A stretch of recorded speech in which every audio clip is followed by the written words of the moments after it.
Non, c'est lorsque en fait les plaques coulissent l'une contre l'autre.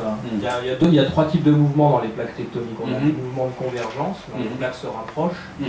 Donc c'est soit de la collision, soit de la subduction. Ensuite on a les zones où les plaques se séparent et s'éloignent, donc c'est les zones de divergence. Et puis de temps en temps, il faut bien accommoder des mouvements latéraux parce que les plaques, de temps en temps, elles coulissent l'une contre l'autre. Et donc c'est ce qu'on appelle les zones de décrochement. 所以Lionel 很简单的介绍一下，就是不同的板块之间它们会有的关系。一种呢，就是说两个板块渐渐的凑在一起，然后甚至产生一种撞击，一个 collision 的一个状态，或者是说呢，它变成的是一种聚合在一起，就是两个板块叠在一起，变成合成一个板块，这可能是最左下角那一个。接下来是那种渐渐分离的板块，所以渐渐的分离的板块就有一些是变成是两个板块变成扩张的，或者是说两个板块真的分开来变成是一个 divergence。那再来呢，会是一种就是两个板块碰在一起。 它们也没有堆叠在一起，然后它们也没有说隐没在下面，所以就会出现可能是板块变形，或者是说板块变成是结合在一起，但是是扭曲的。Alors voilà, si on zoome un petit peu maintenant sur la région qui nous concerne, puisqu'on va essayer de s'intéresser de plus en plus à Taïwan quand même, hein, on va se rapprocher progressivement. Donc on voit qu'en Asie du Sud-Est et en Asie de l'Est, en fait, bon, on est probablement dans une des régions les plus affectées et soumises aux risques à la fois climatiques avec les typhons, comme vous le savez, et les tremblements de terre.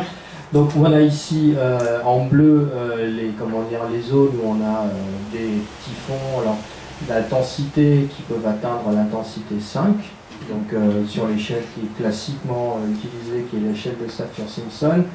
On voit ici dans les couleurs qui vont du vert au marron, on va dire, au rouge un peu bordeaux, sont les zones d'intensité des séismes, selon une échelle qu'on appelle l'échelle Mercalli, bon, avec des degrés qui vont de 1 à 5 pour les plus faibles et des degrés qui vont de 9 à 12 pour les plus forts. Et on voit que le Japon, les Philippines, Taïwan sont dans une zone où au contraire on va plutôt des intensités de l'ordre de 8 par au-dessus. Et vous avez également les petits triangles noirs ici qui vous localisent en fait les volcans actifs. Donc on voit qu'on a dans cette région du monde la totale, c'est-à-dire en gros les typhons, les séismes et les volcans. 那我们在这个图上都magnitude utilisée ici, c'est pas la Richter, c'est pas la. Non, là c'est pas une magnitude en fait, c'est une intensité. OK。 我们现在在图上面看到的呢，就是说我们渐渐的要聊到有关于台湾，所以在这个图上我们可以借由这也是多种的颜色，大概了解一下台湾在面对自然灾害的时候所处的那个位置。首先我们看到那个就是有黄色、橘色、红色、深红色这一系列的，它事实上是讲的是地震的一种密度。 这跟我们平常讲的那个瑞士地震仪的那个强度是不一样的。但不管怎么样，我想大家有一个概念，就是从浅绿色到黄色，一直到深红色，它是越来越强的那种密度啊。那这右手边我们看到的呢，就是说从浅蓝色一直到深蓝色，这个是那些台风或者是说海洋上面的这些暴风，它会有那个强度。而我们也就是有一个概念，知道它从 浅色到深色指的是那个强度在增加。另外，我们看到一道这个黑色的三角形，这些黑色的三角形所标示的那些地方，就是有火山的危险的这些地方。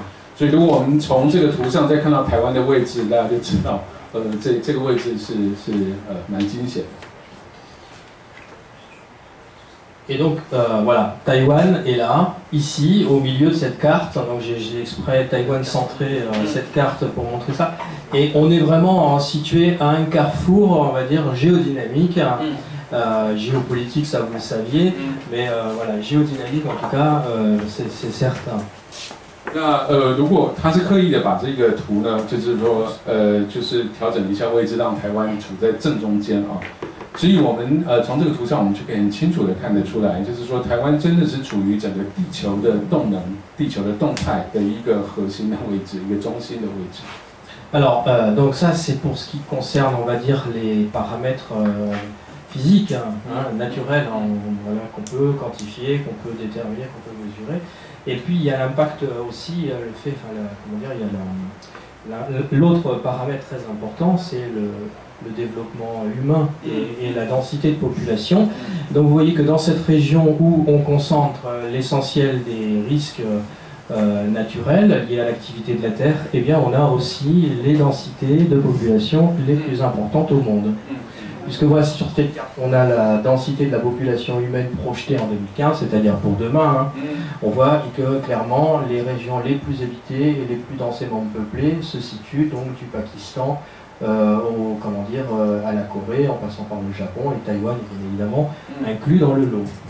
那如果我们前面用的这些图表，它所呈现的是有关于这些自然条件的强度。那事实上，在考虑地震或者说各式各样的自然灾害的时候，我们除了要去考虑到就是说这些属于物理的地球科学的这些条件以外，也要考虑到就是人文发展的这个条件。在这个图表上面，我们看到的是一个对2015年的预测，它上面由浅到深的表现的是在那些地区人口密度，颜色越深的当然就是人口的对不起，它不尽然是颜色越深啊。我们看最右下角的那个地方，可能到人口密度最高的，它是用一个反而相当鲜艳的红色去表现。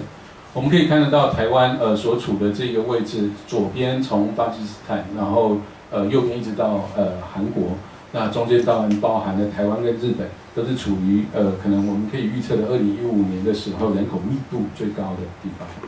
Alors quand on ajoute au panorama le fait que les catastrophes naturelles, pas tellement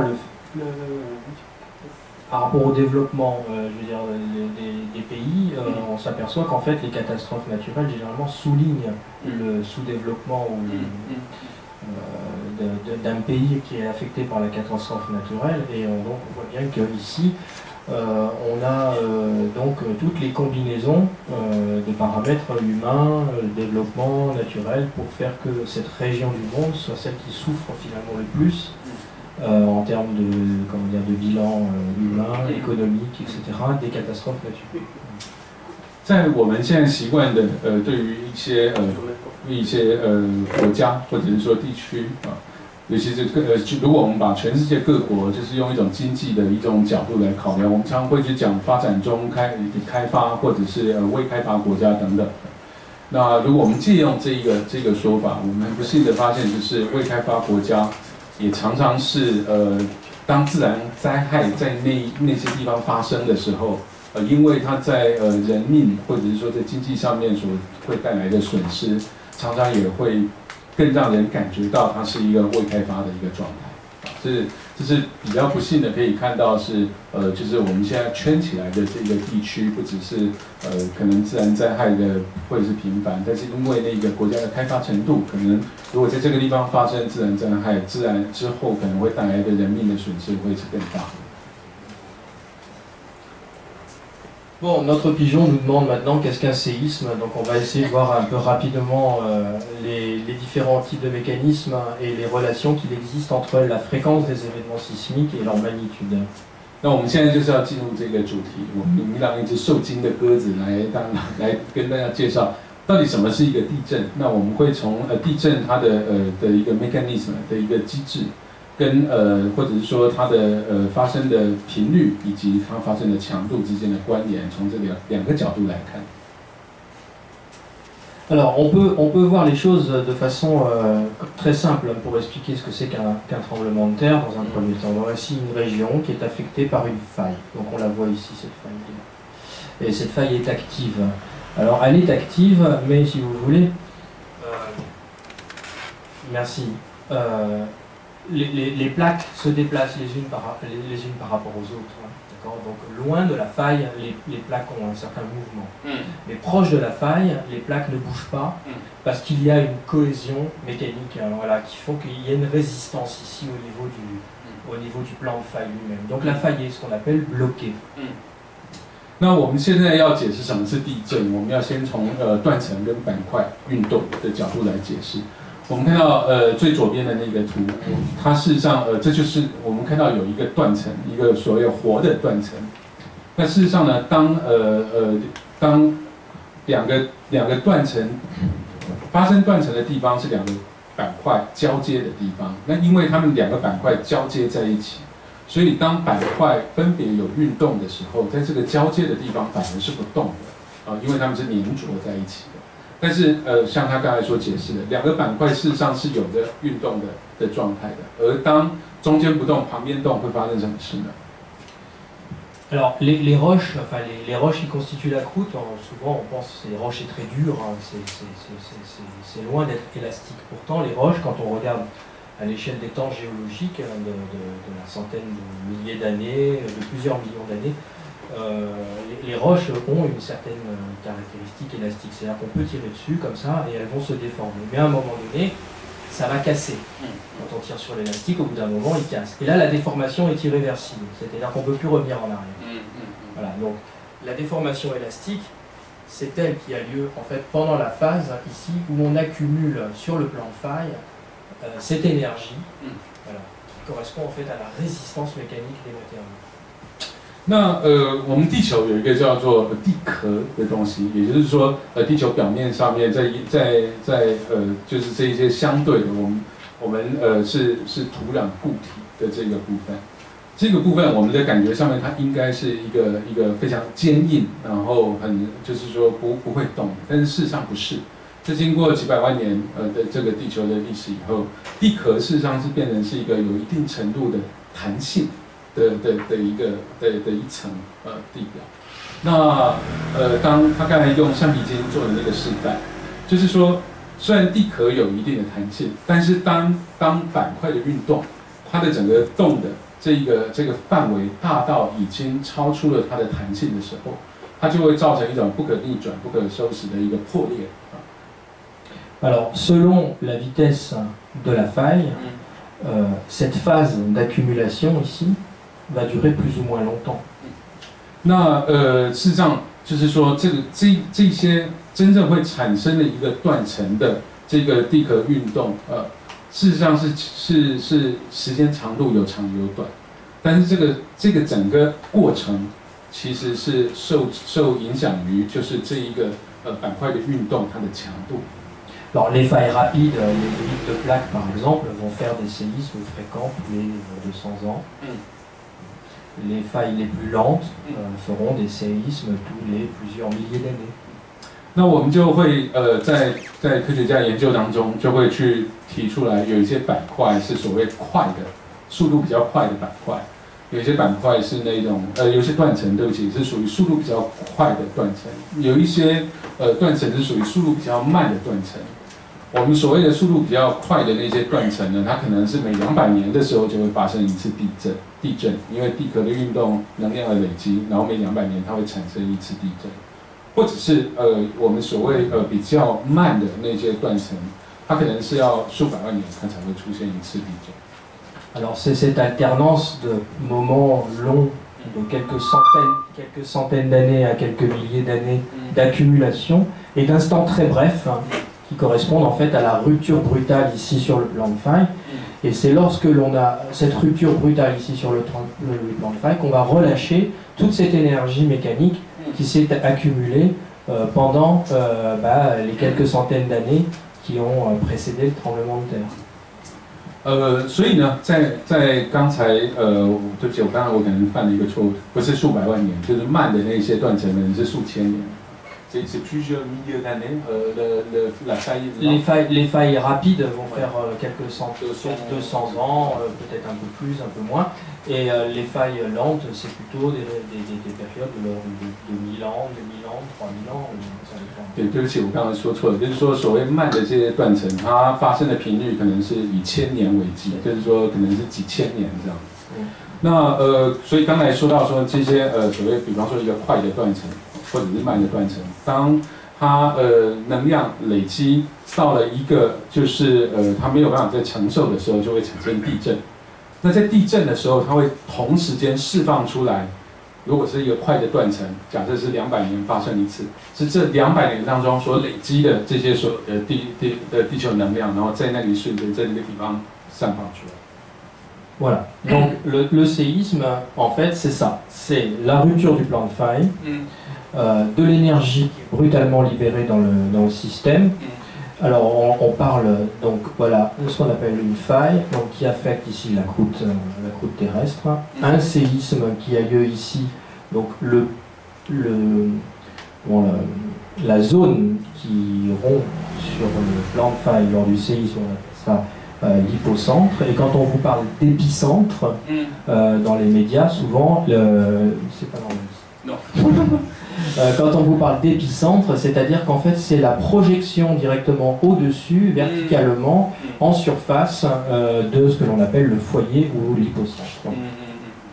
那所以当发生地震的时候，刚刚提到呢，就是基本上能量累积到了，就是说这两个板块它们之间的粘着没有办法再承受了，所以就产生了断层的断裂，然后这个断层的断裂，这个时候整个能量释放出来。我们看到的这个剖面图，上面有2个震央啊，最上面的那一个就是 epicenter， 可能是我们在新闻报道里面常听到的。什么是 epicenter 呢？就是在地面垂直位置上面，我们所可以定位的那一个地震源发生的那个点。事实上，下面的那个 epicenter 才是整个板块运动所产生的这个地震真正的震源。但是在我们的一般的用语里面，我们会从把它直指到地面上面相对的位置，叫做 epicenter， 就是我们一般常说的震央。C'est la pause. C'est la pause. Alors, ce que je vais vous montrer, c'est qu'en fait, les séismes ont lieu à différentes profondeurs, mais on va illustrer ça avec Taïwan. Mais que les séismes qui posent un problème pour l'homme sont les séismes qui ont lieu dans la croûte terrestre, c'est-à-dire dans une peau qui a une épaisseur à peu près d'une vingtaine, une trentaine de kilomètres. 那么所谓我们称之为地震的东西，尤其是对人对人会造成直接影响的那个地震，指的是在地壳里面大概深度20公里之内的这一个层当中所发生的地震，那是对人会产生影响。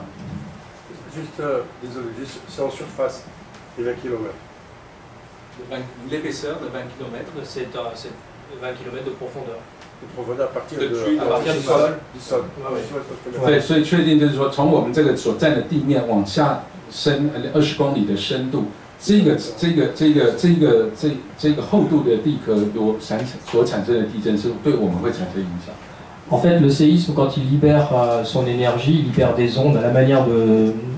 Voilà, vous jetez un caillou dans la mare, au moment où le caillou il tombe dans l'eau, il va générer des ondes, et ces ondes concentriques vont s'éloigner du point d'impact. Mais pour le tremblement de terre, c'est pareil, sauf que c'est un petit peu plus compliqué parce qu'en fait, la Terre n'est pas comment dire, parfaitement homogène. Il y a des couches avec différentes épaisseurs et puis différentes compositions, différents états. On ne va pas rentrer dans ce détail-là. Mais un séisme, lorsque l'on enregistre un séisme sur un sismogramme comme ici, on voit qu'il y a plusieurs types d'ondes. Il y a des ondes qu'on appelle P parce qu'elles arrivent en premier, des ondes S pour seconde parce qu'elles arrivent ensuite, c'est le deuxième train d'ondes, et on voit qu'on a des ondes ici avec de très très fortes amplitudes.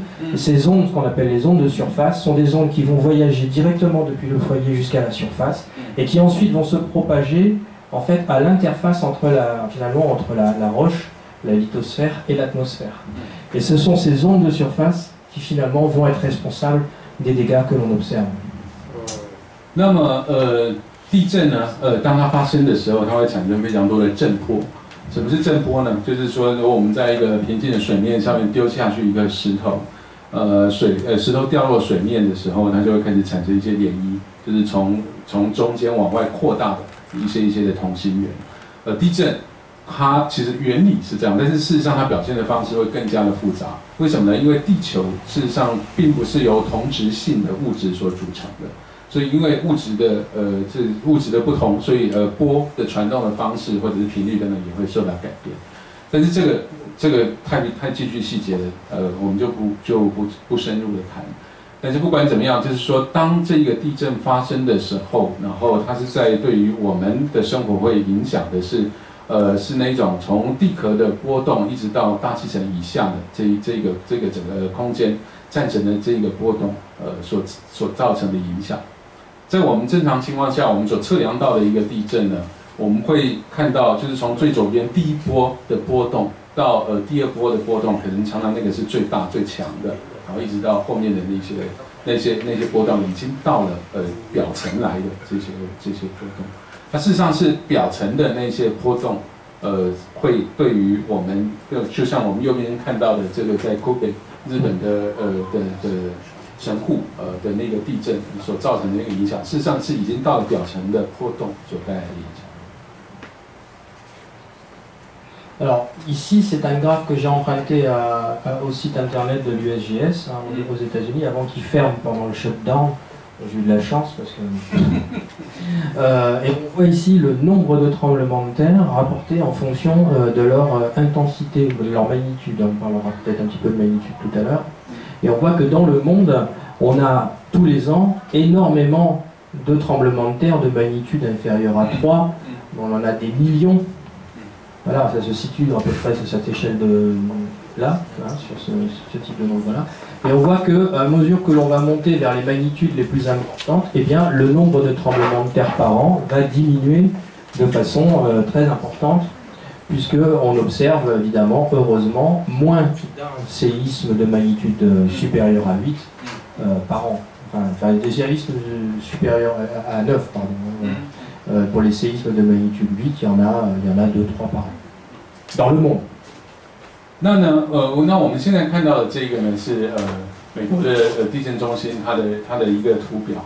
Leonard 说他运气很好，在美国政府整个放无薪假之前，他下载了这个图表，不然现在可能网站是关门的。我们看到的是就是说不同的强度的地震，这边用的就是我们常听到的瑞士地震仪Richter，就是说不同强度的地震，它发生每一年在地球上面发生的频率。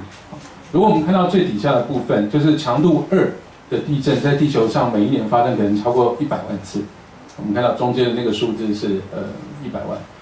但是幸好的是，比方说每一年在地球上面所发生的强度超过8的地震是少于1次的，在统计上面。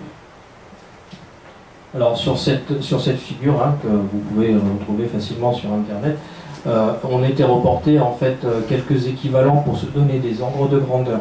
C'est-à-dire que vous avez ici des séismes donc connus, le séisme de Northridge en Californie, Kobe, la Loma Prieta, San Francisco 1906, New Madrid. Alors évidemment c'est beaucoup des séismes américains parce que c'est un document de l'USGS.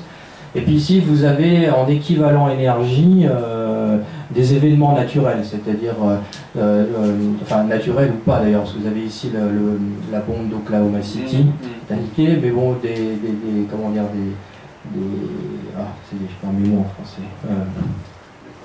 des orages et des éclairs, enfin des décharges électriques atmosphériques, des tornades, la bombe atomique d'Hiroshima, l'éruption du mont Sainte-Hélène de 1980.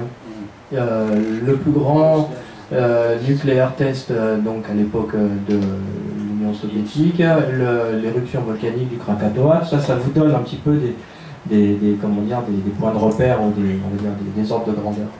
那这个图呢，我们看到就是中间这个倒着的漏斗状的这一个图形的两侧。我们先看左边，它事实上列出来的呢是历史上面就是一些有名的大地震。那这些地震有很多，多半是在美洲的，因为这是美国的地震中心他们所做的一个图表。右手边，它所列出来的呢是那个强度的地震，它所释放的能量相当于什么东西？里面包括，比方说，如果我们从上往下看的话，第一个是Krakatoa 的那个火山爆发，再往下一个是。在前苏联时代的时候，全世界最大规模的一次核试爆，那个强度大概是相当于8点多级的地震，然后再往下等等，比方说有那个Hiroshima 的那个原子弹爆发，广岛的原子弹爆发等等，这是一个对照。Et alors, ce graphe ici vous montre sur l'échelle de Richter, on va dire les séismes que l'on connaît ayant eu des magnitudes supérieures à 8. Donc vous en avez ici quelques-uns qui ont été représentés. Celui de Sumatra, l'Indonésie 2012, 8,7. Le 2004, le voilà. L'Indonésie Sumatra 2004 avec 9,1. Le séisme de 2011 au Japon avec sa magnitude 9. Et jusqu'à présent, le record, on va dire, qui n'a encore pas été battu, c'est le séisme qui a eu lieu en 1960 au Chili. Donc on estime la magnitude à 9,5. 那我们现在图上面看到的呢，是有记录以来，就是人类历史上面曾经经历过的几个就是最强的大地震。所以大家可以自己看到这个图表啊。到目前为止，就是有记录的最强的地震，一直都还是1960年在智利发生的那一次的地震。我们就是科学家的估计，它的强度大概是地震仪上瑞士地震仪上面9.5级啊。陆续下面有其他好几个，比方说日本2011年的那一个是9级的上面。Alors quand on parle d'échelle de magnitude, on a peut-être une image un peu fausse. Déjà premièrement une échelle, c'est vrai qu'à un moment donné ça s'arrête, alors que les échelles de magnitude pour les séismes, a priori elles sont ouvertes. C'est-à-dire que il y a la seule limite en fait à la magnitude d'un tremblement de terre, ça va être la longueur de la faille qui va rompre. Donc au bout d'un moment, il y a des dimensions quand même qui sur Terre font qu'au-delà de 1000 km de rupture, on va avoir de plus en plus de mal à rompre des segments de faille qui sont aussi grands. 那事实上，大家在讲到所谓一个瑞士地震仪这样的一个测量概念的时候，可能都会有一个直觉的错觉，就是说，地震仪可能有一个强度的最高点这样子。但是在地震的测量上面，事实上是没有所谓的最高点的。就是说，这个测量的指标，它可以是无限继续大下去的。但是那个其实关系到的只不过是说。那个产生地震的那个断层，它的长度，那但是要超过现在我们记录上有的那个9.5，可能那个断层的长度就可能要绵延上千公里，那这种机会当然是相对的很低很低。Alors non seulement c'est une échelle qui ne s'arrête pas, donc c'est pas très pratique, et en plus de ça, c'est une échelle dont les barreaux sont de plus en plus espacés à mesure qu'on monte, puisque c'est une échelle qui n'est pas linéaire, mais une échelle qui est logarithmique. Ce qui fait que en fait, vous avez un facteur 30 entre deux échelles, deux niveaux de magnitude. Donc un magnitude 8 est toujours 30 fois plus puissant qu'un magnitude 7. 那另外呢，这个我们常用的瑞士地震仪，它其实还有一个问题，就是说它并不是一个线性的一个，或者是说一个像我们一般使用的测量单位这种公制的10进位或者是多少进位，它其实是一种几何进位的。所以，比方说，强度8级的地震，它事实上是比强度7级的地震强了30倍。那它不是一个等距的。Alors donc ici sur ces ronds ont été représentés des magnitudes plus ou moins à l'échelle. Donc comme ça vous visualise bien un petit peu la différence entre un magnitude 7 et un magnitude 8. Donc vous vous souvenez que du séisme de New Zealand en 2011, le magnitude de 6.3, donc qui a particulièrement abîmé Christchurch, la ville importante de Nouvelle-Zélande. Vous avez ici le tremblement de terre d'Haïti, de magnitude 7. Et puis voilà, les tremblements de terre du Japon, de Chili de 2010, de Sumatra de 2004. Voilà, donc vous avez ici une petite représentation à l'échelle de la quantité d'énergie qui a été dégagée par ces trois gros événements que l'on a connus récemment. 所以下面呢，我们看到几个大小不同的圆圈，它其实是用面积的方式来表现。就是说，不同的强度的地震，它释放出来的能量有多大？那大家可以看到，它完全不是用一种就是等距的方式在变化的。第6级地震、7级地震、8级地震，它们所释放的能量，它分别用大小不同的圆来表现。Alors, qu'est-ce que va nous dire notre pigeon? Alors, quelle sismicité à Taïwan? Et on va voir qu'il y a deux types de sismicité qu'on peut regarder ensemble. C'est la sismicité qu'on appelle instrumentale, celle qui est enregistrée par les appareils, et puis la